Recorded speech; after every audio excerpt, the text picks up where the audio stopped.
Hi everyone and welcome back. This is the fifth video of periodontic synopsis and last time third time ज़्यादा लग गया था, portion इतना cover नहीं हो पाया था, but this time I'll try my best कि ज़्यादा से ज़्यादा मैं cover कर सकूं ताकि जल्दी से हम अपना periodontic synopsis खत्म करें. For those who are new on my channel, I just want to say that this channel is purely important for those students who are doing their BDS, who are in their third year, final year internships, and want to pursue their masters, who want to prepare for their MDS exams. This channel is purely for those. In this channel, we do all the important concepts, important questions that might relate or might come in our paper. That is, either it will be NEET or INICT or a kind of different exams for the MDS. So let's get started. और हम start कर रहे हैं point number 79 से. Last video हमने छोड़ी थी point number that is 70, that is chronic marginal gingivitis is most prevalent type of gingival change in the childhood. तो अब हम शुरू करेंगे यहाँ से. ये बहुत ही नया कंसेप्ट यहाँ पे दिया हुआ है, प्यूलिस के बारे में दिया हुआ है. थर्ड ईयर में प्यूलिस काफी ज्यादा पढ़ाया जाता है बच्चों को. What is epulis? So epulis general surgery में काफी ज्यादा पढ़ाया जाता है प्यूलिस के बारे में. तो यहाँ पे एक छोटा सा पॉइंट दिया हुआ है प्यूलिस के बारे में कि it's a pink colour pedunculated submucosal mass. Submucosal मतलब जैसे कि हमारी लेयर्स जो होती हैं, 4 लेयर होती है, म्यूकोजा, सबम्यूकोजा, ऐसे करके. तो जो सेकंड लेयर सबम्यूकोजा वाली होती है उसमें से ये निकलता है, usually arising from the anterior maxillary alveolar region. मतलब ये सबम्यूकोजल मास में, सबम्यूकोजल मास मतलब सबम्यूकोजा में पड़ा होता है, अराइज होता है from anterior marginal alveolar region. जो हमारा मैक्सिला है उसका जो एंटीरियर एरिया है, वहां का जो एल्वियोलर रीजन है, एल्वियोलर मतलब बोन रीजन है, वहां से ये निकलता है. It can present with feeding difficulties. Feeding difficulties हो सकती हैं. अगर ये होगा तो बच्चे को फीड करने में प्रॉब्लम आएगी. Breathing problems are rare. जरूरी नहीं है कि ब्रीदिंग प्रॉब्लम्स हो, बट फीडिंग प्रॉब्लम्स होती हैं. मोस्ट कॉमन इन मेल्स, सबसे ज्यादा मेल्स में होता है. Treatment is local excision. और इसका ट्रीटमेंट क्या होता है कि इसको एक्साइज करना ही इसका ट्रीटमेंट होता है. तो छोटी सी बात बताई हुई आप पे कि पिंक कलर पेडोंकुलेटेड होता है, सबम्यूकोजल मास होता है, एंटीरियर मैक्सिलरी रीजन से निकलता है. फीडिंग डिफिकल्टीज आती है, मेल्स में प्रेजेंट होता है और लोकल एक्सीजन की जरूरत पड़ती है. Now, periodontal ligament of deciduous teeth is wider than that of permanent teeth. आगे चल के हमारे पास कुछ टेबल्स आएंगी जिसमें प्रॉपर डिफरेंस दिया हुआ है प्राइमरी और परमानेंट टीथ में. प्रॉपर उनका डेंटिन, एनामल, पीडीएल सब कुछ डिफरेंस के फॉर्म में दिया हुआ है, तो वहाँ पे हम लर्न कर सकते हैं. बाकी एक्स्ट्रा पॉइंट यहाँ पे दिया हुआ है कि भी जो पीडियल लिगामेंट डेसिडुअस का होता है काफी वाइड होता है. Cheiloscopy is used in identification of suspects by use of lip prints. ये एक नई टर्म है जो आपको पता होनी चाहिए. काइलोस्कोपी. काइलोस्कोपिंग में क्या होता है, या चाइलोस्कोपी या काइलोस्कोपी जो भी है, इसमें क्या होता है, लिप प्रिंट्स. अगर किसी के लिप प्रिंट्स अगर हमें मिलते हैं तो हम उससे उस बंदे को आइडेंटिफाई कर सकते हैं. That is cheiloscopy. So you can make any relation with cheilo और cheiloscopy with lip prints. Okay. फिर आते हैं हमारे पास फेस मेंटेनेंस और contraindicated in crowded occlusion. अगर किसी को बंदे में काफी क्राउडेड टीथ हैं, काफी क्राउडेड तरीके से पड़े हुए हैं, तो स्पेस मेंटेनेंस हम यहाँ पे यूज नहीं कर सकते. We can't maintain the space there. हमें एक्सीजन करके, एक्सट्रैक्ट करके ही स्पेस बनाना पड़ेगा अगर जरूरत पड़ी तो. In periodontic triangle the child is always present at apex of triangle. Normal सी बात है कि अगर हम एक पीरियोडोंटिक ट्राइंगल बनाते हैं तो वहाँ पे चाइल्ड को सबसे टॉप पे रखते हैं. बस ये एक एक्स्ट्रा इन्फॉर्मेशन है जो आपको पता नहीं चाहिए. वेरुका वल्गैरिस और common warts is exophytic papillomatous lesion indistinguishable clinically from oral squamous cell papilloma. दो चीजें बताई हुई हैं. Verruca vulgaris you can go and search. अभी मेरे पास इमेजेस नहीं है वेरुका वल्गैरिस की, तो मैं आपको बता देती.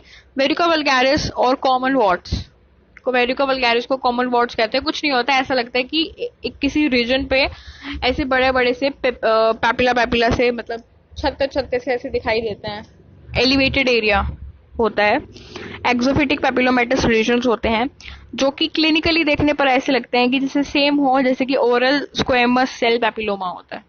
तो आपको क्या करना है, इस वीडियो के बाद आपको जाना है, गूगल करना है वेरुका वल्गैरिस और कॉमन वॉर्ट्स के बारे में सर्च करना है, और ओरल स्क्वेमस सेल पेपिलोमा के बारे में सर्च करना है, उनकी क्लिनिकल पिक्चर्स देखनी है, आपको डिफरेंस समझ में आ जाएगा। नेक्स्ट चलते हैं हम इरप्शन सिस्ट के बारे में। इरप्शन सिस्ट क्या होता है? एक ब्लड फील्ड सिस्ट होता है, most commonly seen in primary second molar. बच्चों का जो सेकंड मोलर होता है उसमें काफी ज्यादा इरप्शन सिस्ट देखने को मिलते हैं। जितने भी पीरियोडोंटिस्ट हैं उनको काफी पता होगा इरप्शन सिस्ट के बारे में, या फिर फर्स्ट परमानेंट मोलर रीजन में दिखाई देता है ये। Eruption sequestrum is seen in children at time of eruption of first permanent molar. Eruption sequestrum जो चीज होती है, जब पहला मोलर परमानेंट पहला मोलर निकल रहा होता है उस टाइम पे ये हमें दिखने को मिलता है। Permanent mandibular molars are the treat most often observe to be ankylosed. काफी सारी चीजें इसने बता दी इस पैराग्राफ में। इरप्शन सिस्ट के बारे में बता दिया, इरप्शन सीक्वेस्ट्रम के बारे में बता दिया, एक और बता दिया कि जो प्राइमरी परमानेंट मोलर होते हैं, मैंडिबुलर प्राइमरी मोलर्स जो होते हैं, बच्चों के जो दांत होते हैं मैंडिबल वाले molar, are the teeth most often to be observed as ankylosed. वो काफी ज्यादा एनकालोज्ड ऑब्जर्व किए जाते हैं, मतलब बच्चों के मोलर एनकालोज्ड हो जाते हैं। ठीक है, तो अगर किसी बच्चे का कोई एक्सरे आप देखो गलती से और आपको लगे कि उसका मोलर एनकालोज्ड है तो डरना मत, बिकॉज बच्चों में काफी कॉमन होता है। तो इरप्शन सिस्ट काफी ज्यादा दिखता है प्राइमरी सेकेंड मोलर के रीजन में या फिर परमानेंट फर्स्ट मोलर के रीजन में दिखाई देता है।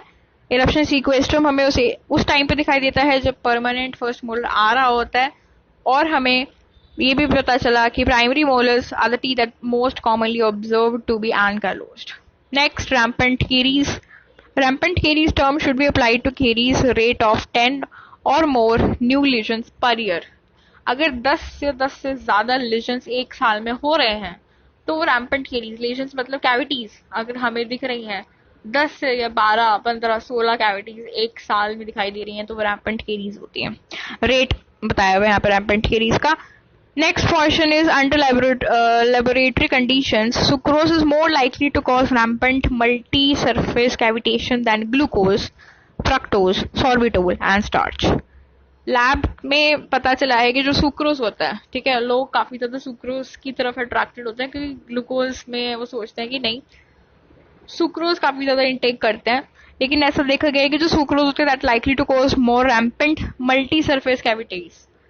मल्टी सरफेस कैविटीज और भी rampant that is greater than 10 lesions per year काफी ज्यादा देखा जाता है जब हम सुक्रोज कंज्यूम करते हैं इररिस्पेक्टिव ऑफ ग्लूकोज और fructose, sorbitol and starch.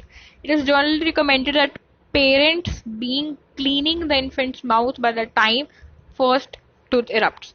Normal बात बताइए कि जैसे ही बच्चे का पहला दांत आने लग जाता है, पेरेंट्स को फटाफट उसके मुंह की सफाई कर देनी शुरू करनी चाहिए, मतलब उस टाइम पे उनको क्लीनिंग ब्रशिंग वगैरह करना शुरू करना चाहिए।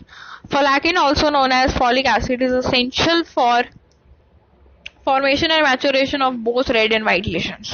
अब एक नई चीज है, फॉलिक एसिड का एक फॉर्म है जिसको हम फोलासिन बोलते हैं, and it's very very essential for the formation as well as maturation of both red and white sales.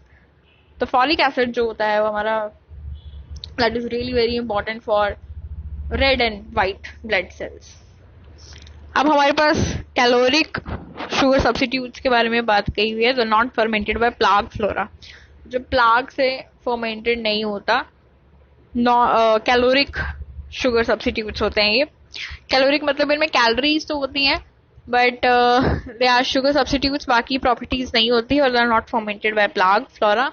उसमें आंसर आता है sorbitol, xylitol, maltitol, lycasin, invert sugar, coupling sugar, sorbose, palatinose. इनमें से 4 हम पहले पढ़ चुके हैं, सॉर्बिटोल, xylitol, मैलिटोल और लाइसिन। बाकी invert sugar, coupling sugar, sorbose and palatinose नई चीजें हैं, आपको याद रखनी है कि ये सब कैलोरिक शुगर सब्स्टिट्यूट्स हैं। Saccharin and aspartate are the 2 artificial sweeteners commonly available. Saccharin is 100 times more sweeter than sucrose and contains no calories at all. Aspartame, commonly known as NutraSweet, is a combination of amino acids, aspartic acid, phenylalanine, and it's 200 times more sweeter than sucrose. Saccharine जो है 100 times ज्यादा sweet होती है, aspartame जो है 200 times ज्यादा sweet होती है और इसके अंदर अमाइनो एसिड्स, एस्पार्टिक एसिड और फेनाइलैलेनिन मिलता है। Next point, the first choice of clamp for first permanent molar is Ivory number 7। Which can be use for maxillary mandibular. दोनों मैक्सी मैंडी में अगर आपका पहला मोलर आ रहा है तो उसके लिए आप आइवरी नंबर 7 वाला क्लैम्प भी यूज कर सकते हैं। नॉर्मल सी बात है कि मिक्स डेंटिशन पीरियड में जब आएगा आपका पहला मोलर तो आप क्लैम्प यूज करने की जरूरत पड़ सकती है, तो आप आइवरी नंबर 7 यूज करिएगा। उससे पहले जो क्लैम्प हमने यूनिवर्सल क्लैम्प बताया था वो डेसिडुअस टीथ के लिए था। फिर आता है एग्लोफोबिया। काफी नई टर्म्स हैं, आपको लर्न करनी पड़ेगी। एग्लोफोबिया एक टाइप का फोबिया होता है जिसमें कि फोबिया ऑफ पेन होता है। बंदे को लगता है पेन होगा पेन होगा पेन होगा और उस चीज का फोबिया बना लेता है वो दिमाग में। एग्लोफोबिया, एग्लो मतलब पेन, पेन का जो फोबिया जिस बंदे को हो, एग्लो बोलते हैं उसको, दैट इज एग्लोफोबिया। सिस्टिक फाइब्रोसिस अब बताया हुआ है यहाँ पे, एक्सप्लेन किया हुआ है। Cystic fibrosis is a multi system disease. Multi system disease होती है involving most of the exocrine glands. ऐसा नहीं है कि एक चीज की इन्वॉल्वमेंट होती है, काफी सारी एक्सोक्राइन ग्लैंड्स की इन्वॉल्वमेंट होती है। It's characterized by high viscous secretions, काफी विस्कस सिक्रीशंस होती हैं, causing duct obstruction. Duct obstruct हो जाती है, सिस्टिक डिजनरेशन हो जाती है पैनक्रियाज की, occur due to duct obstruction. ठीक है, एयरवे इन्फेक्शन भी हो सकता है and maldigestion caused by pancreatic insufficiency, क्योंकि पैनक्रियाज प्रॉपरली वर्क नहीं कर रहे, एंजाइम्स नहीं आ रहे, तो डाइजेशन में प्रॉब्लम होगी, तो माइल्ड डाइजेशन हो जाएगा, प्लस एयरवे इन्फेक्शन हो सकता है।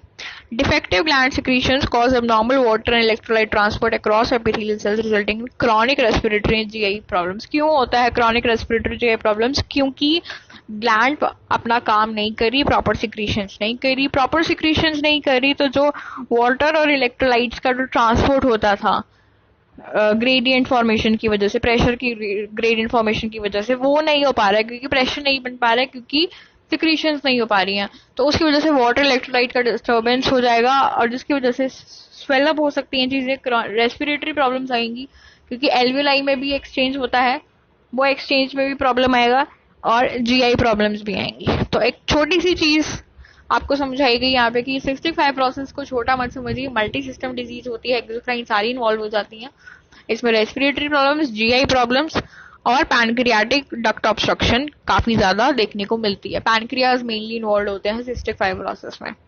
फिर हमारे पास बात की गई है high percentage of children with cystic fibrosis have teeth that are dark in colour. अब ये सिस्टिक फाइब्रोसिस का असर दांतों पे कैसे पड़ता है? सिस्टिक फाइब्रोसिस की वजह से दांत जो है डार्क हो जाते हैं, तो डिसकलरेशन हो जाता है विच में be result of disease alone या फिर therapeutic agent specially tetracycline given to treat recurrent infections और a combination of two factors. मतलब क्या होता है, सिस्टिक फाइब्रोसिस की वजह से दांतों पे फर्क क्या पड़ता है कि दांत डार्क लगते हैं, या फिर ऐसा भी हो सकता है कि भी जो सिस्टिक फाइब्रोसिस है उसको ट्रीट करने के लिए जो हम दवाइयां देंगे, जैसे कि टेट्रासाइक्लिन हम दे रहे हैं, बार बार रिकरेंट इन्फेक्शन ना हो उसके लिए जो हम दे रहे हैं, उसकी वजह से भी, उन दवाइयों की वजह से भी दांतों पे डिस्कलरेशन हो सकती है। ये चीज इसमें बताई हुई है।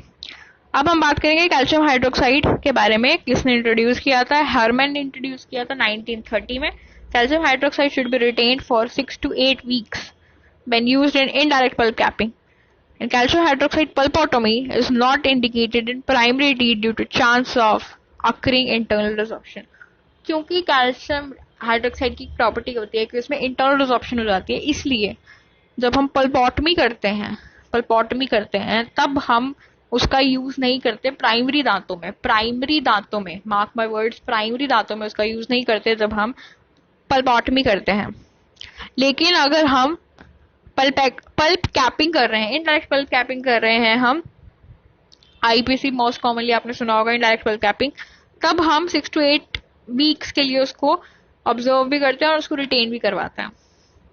So that is important thing कि आप पल्पोटमी में यूज नहीं करेंगे, आप उसको प्राइमरी दांतों में नहीं यूज करेंगे क्योंकि इंटरनल रिजॉर्प्शन हो जाएगा। लेकिन अगर आप इनडायरेक्ट पल्प कैपिंग कर रहे हैं तो आप उसको यूज करिए, 6 to 8 weeks के लिए रिटेन करना है। Next, mesiobuccal pulp horn of permanent maxillary molar. अब यहाँ पे काफी सारे पल्प हॉर्न्स, आपको पता होगा क्या होता है। जो पल्प होता है उसके अंदर हर कस्प में थोड़ा थोड़ा एलिवेशन दिखाई देता है, उसको हम हॉर्न बोलते हैं, पल्प का पल्प हॉर्न होता है।